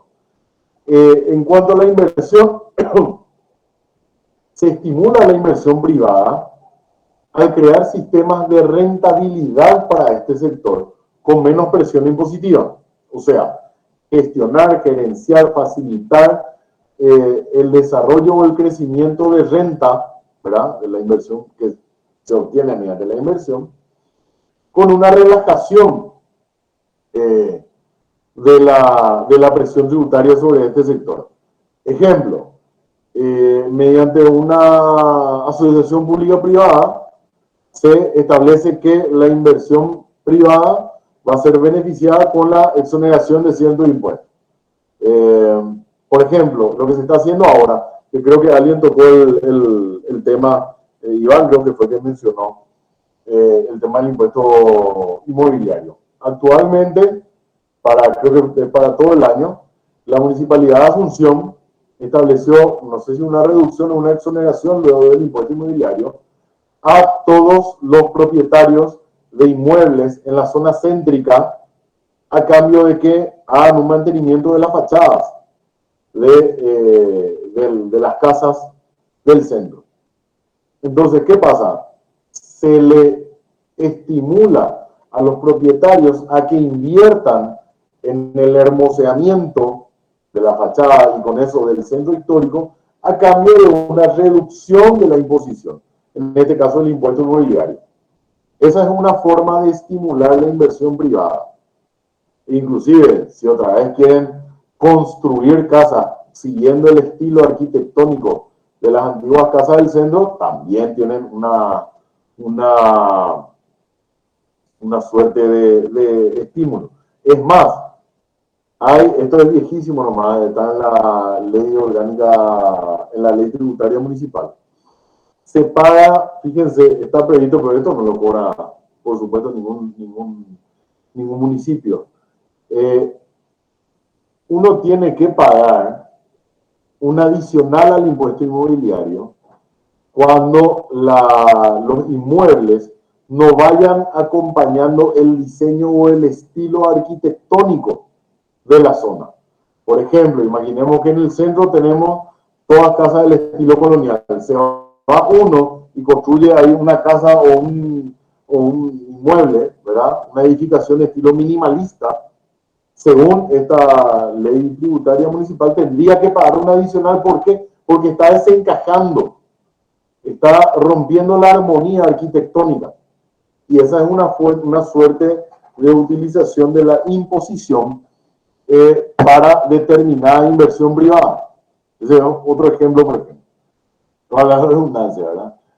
Con relación al estímulo del consumo, este se puede dar cuando disminuimos la presión de los impuestos sobre las rentas. ¿Para qué? Para que los tenedores de renta precisamente destinen su uso en el mercado nacional.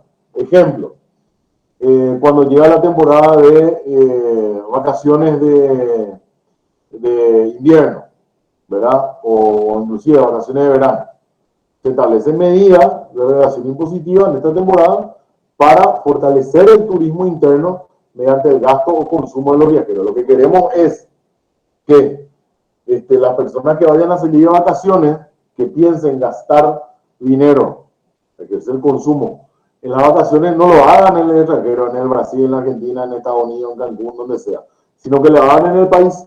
Entonces, ¿qué se hace? Todo lo que sea generación de turismo interno, gastos relacionados con estadía al turismo, bla, bla, bla, bla, eso va a tener una exoneración impositiva. ¿Qué se busca con eso?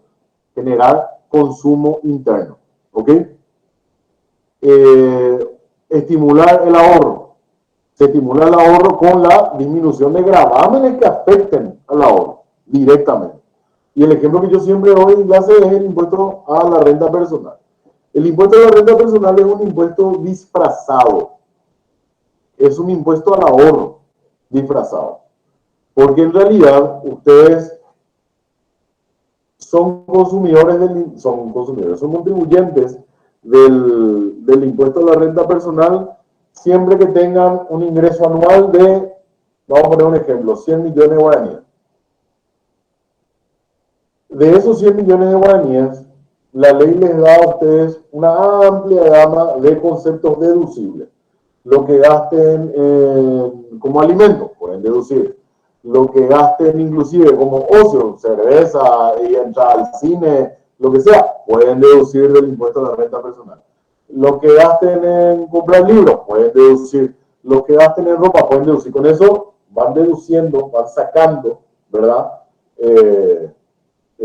Porcentajes y achicando el monto base sobre el que se va a aplicar ese 10% que constituye el impuesto, ¿verdad? Es lo que se lleva a la renta neta imponible, se llama eso. ¿Y qué es lo que sucede? De esos 100 millones, supongan que ustedes gastan el 60%, le quedan 40 millones de guaraníes. 40 millones de guaraníes que ustedes no gastaron. ¿Qué significa? Son 40 millones de guaraníes que ustedes ahorraron. Y el impuesto a la renta personal se aplica sobre ese porcentaje que ustedes no gastaron. Se aplica sobre ese porcentaje que ustedes ahorraron.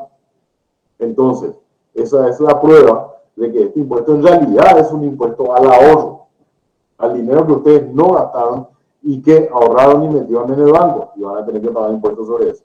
Bueno, una forma de estimular el ahorro, ¿verdad? Es desgravar o omitir o derogar los gravámenes que afecten el ahorro. Entonces, con eso se estimula que la gente quiera ahorrar más su dinero. Otro fin que se le da es con relación a la imposición para los fines llamados anticíclicos. Dice,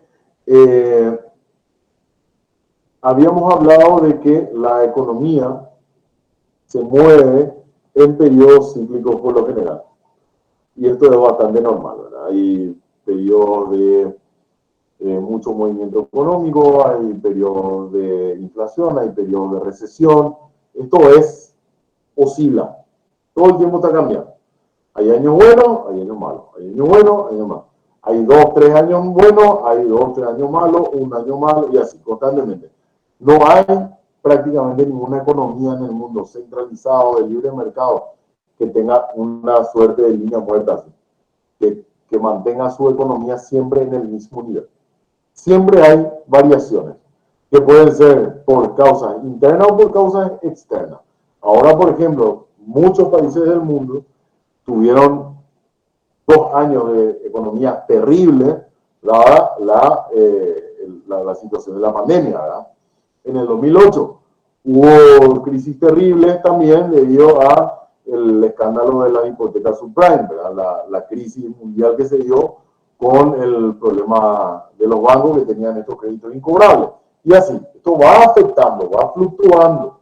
Entonces, hay periodos buenos y periodos malos, periodos altos y periodos bajos. O sea, son periodos cíclicos que van cambiando, ¿ok? Bueno, ¿cómo se utiliza la imposición para fines anticíclicos? ¿Anticíclico qué significa?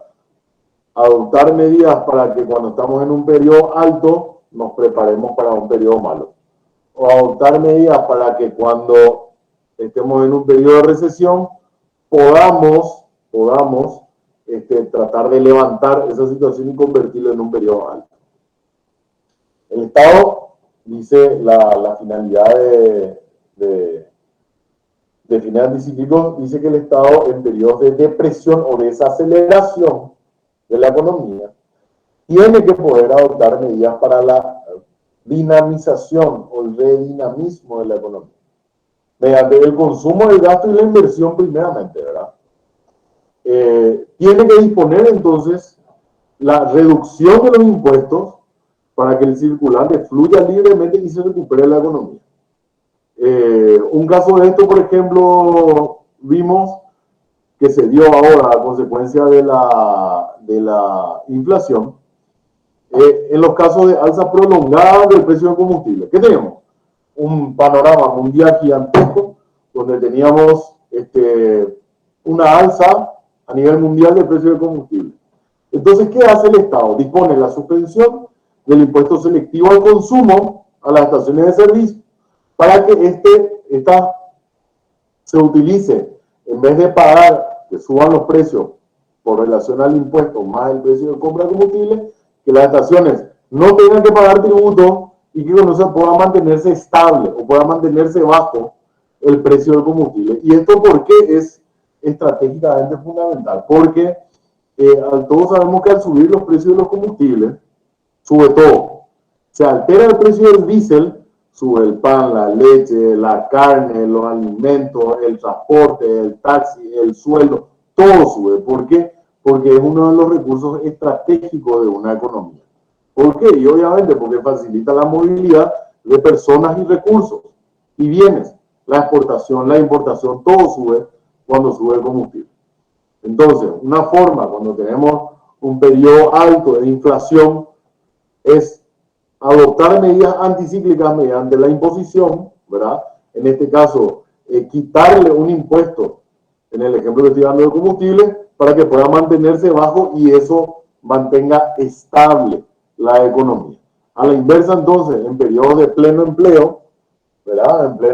En economías, en periodos de paz, vamos a decir, el Estado lo que hace es fortalecer los recursos impositivos en carácter precautorio por si se vienen esos periodos de desaceleración. Eso es algo que nosotros no hicimos tanto. ¿Por qué? Porque la mayoría de los recursos que nosotros tenemos gastamos todo. De hecho, de cada 100 guaraníes que nosotros recaudamos en concepto de impuestos, 75 se van en pago de sueldo.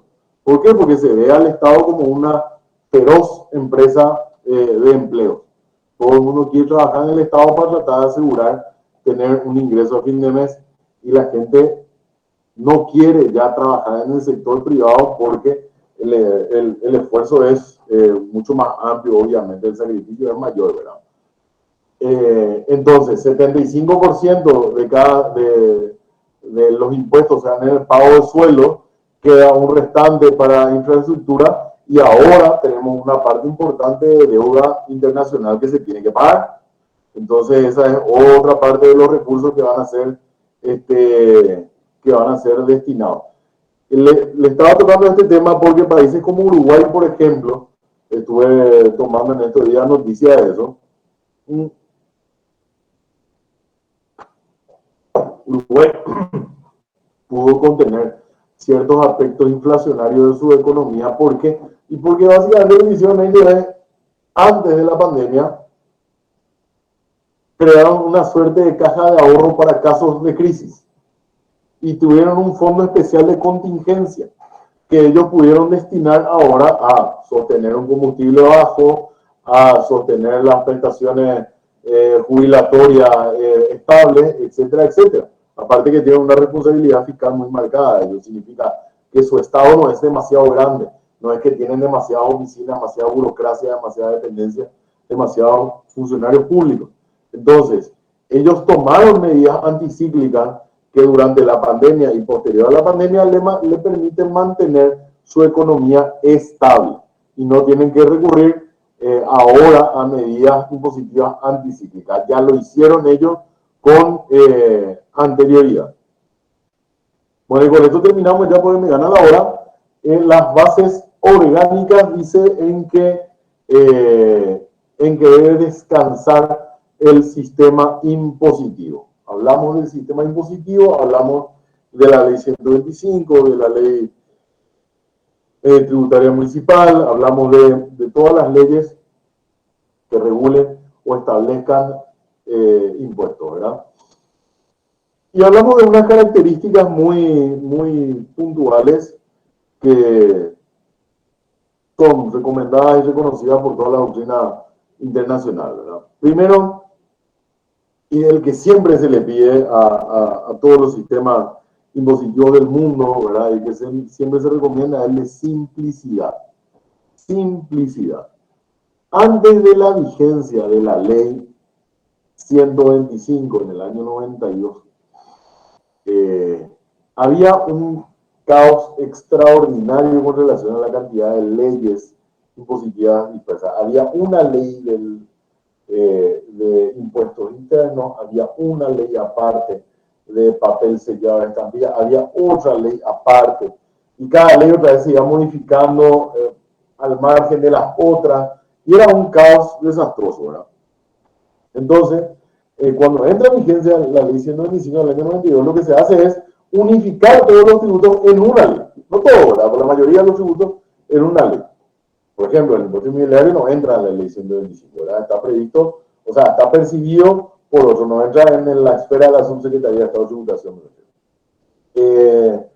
Después, impuestos que están previstos en leyes especiales, la de hidrocarburos, está en una ley especial, la de servicio diplomático y consular está en otra ley especial, pero está mucho más fácil de identificar cuáles son los tributos y cuál es la ubicación, respondiendo al criterio o al principio de simplicidad del sistema impositivo.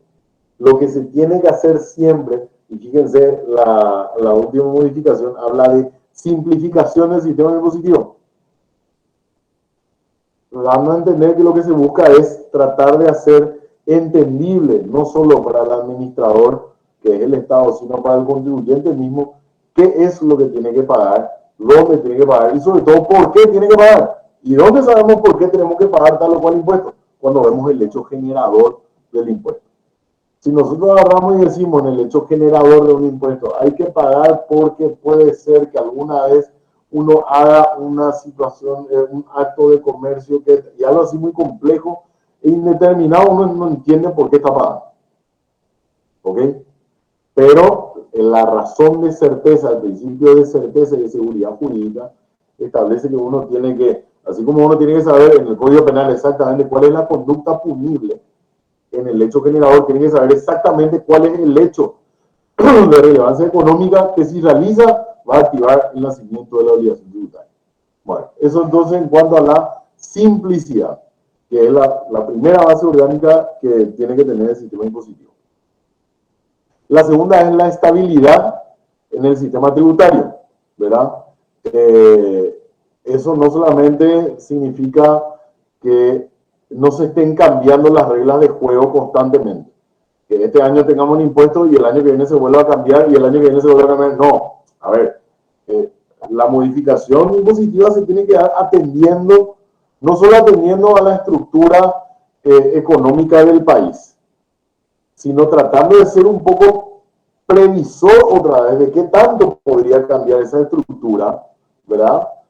A fin de saber si se tienen que crear más impuestos más adelante, si con lo que se crea ahora ya es suficiente para aguantar durante un largo tramo el sostenimiento del Estado mediante esos impuestos nada más, o vamos a necesitar más. Se tienen que hacer estudios a fin de que sea previsible y estable el sistema tributario, no que cada año me estén cambiando. ¿Por qué? Porque eso afecta, por ejemplo, también la inversión extranjera. O sea, ¿qué inversionista va a querer abrir una empresa acá si este año tiene que pagar impuestos a la renta y el año que viene va a tener que pagar 2 impuestos a la renta y el tercer año le van a cobrar 3 impuestos nuevos y así?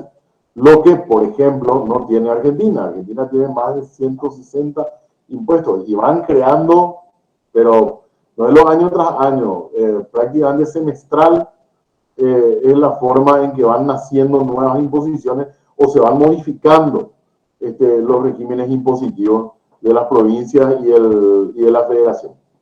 Entonces, o del Estado Nacional. Entonces, estabilidad es previsibilidad. La preferencia por impuestos directos, ¿verdad? Que tiene una incidencia fácilmente determinable. Siempre los impuestos directos son preferibles a los impuestos indirectos. Los impuestos directos son los que permiten conocer quiénes son las personas que tienen que pagar. O sea, que afectan directamente a una persona. Los impuestos indirectos son los que permiten el fenómeno de la traslación. Ahí es donde entra el contribuyente de hecho. ¿De acuerdo? Después, también una base que habla de un mínimo de renta totalmente exenta de impuestos directos. Hoy en día eso se mide mediante el impuesto a la renta personal, que establece un mínimo de 4 salarios mínimos por mes. Significa que el jardinero, por ejemplo, que gane menos de 4 salarios mínimos al mes, no va a pagar, su renta no va a estar alcanzada por la imposición, va a estar totalmente exenta. Si llega a ganar, póngale que tiene muchísimo trabajo y gana 5 salarios mínimos al mes, el jardinero, entonces ahí sí ya va a entrar. Pero siempre hay un margen debajo del cual todo el mundo está exento, ¿verdad? El que gane menos de ese nivel de renta va a estar exento. La supresión de impuestos indirectos en contraposición a la implementación progresiva de impuestos directos. Tasas progresivas, ¿verdad? Que graben los beneficios excesivos de industria. Tasa progresiva significa que a medida que va aumentando la base imponible, va aumentando la tasa. Aumenta la base, aumenta la tasa. Aumenta la base, aumenta la tasa. Una reglamentación legal clara del impuesto y finalmente, y con esto termino acá, una prevención y fuertes sanciones al fraude fiscal. ¿Por qué? Porque si hay sanción al fraude fiscal, se ayuda, es una de las patas de la formalización de la economía y eso hace que se descargue más la presión tributaria sobre los que contribuimos. Hoy en día tenemos casi la mitad de la economía, de las actividades económicas que se realizan en el Estado, casi la mitad es informal. Significa que solamente la mitad de lo que hacemos algún acto económico estamos pagando la totalidad de lo que necesita el Estado. Supongamos que el Estado se sostiene en base a solamente 10 contribuyentes, ¿verdad? O a 10 personas. Solamente va a afectar lo que paguen tributo, ¿verdad? Ellos son los que van a sostener el Estado. Si 5 pagan tributo y 5 no, significa que el Estado está cargando todo su peso sobre los 5 que pagan. Y los 5 que no pagan tributo están felices de la vida disfrutando de todos los servicios del Estado. Entonces, si hay una prevención y sanción de fraude fiscal, o sea, estos 5 están evadiendo, si se les persigue y se les sanciona, se les formaliza y en vez de que sean 5 los que pagan, van a ser 10. Entonces se distribuye más equitativamente la carga pública. Bueno, y con eso llego ya, alcanzó la hora, dejamos hasta ahí y continuamos con la lección 10 para la clase del viernes. Nos vemos entonces, chicos. Gracias, profe. Gracias, profesor. Feliz Día de la Juventud. Gracias, igualmente para todos. Sí, felicidades, Gracias, profe, que profe. pases bien. Que pasen bien. Hasta luego, profe. Hasta luego.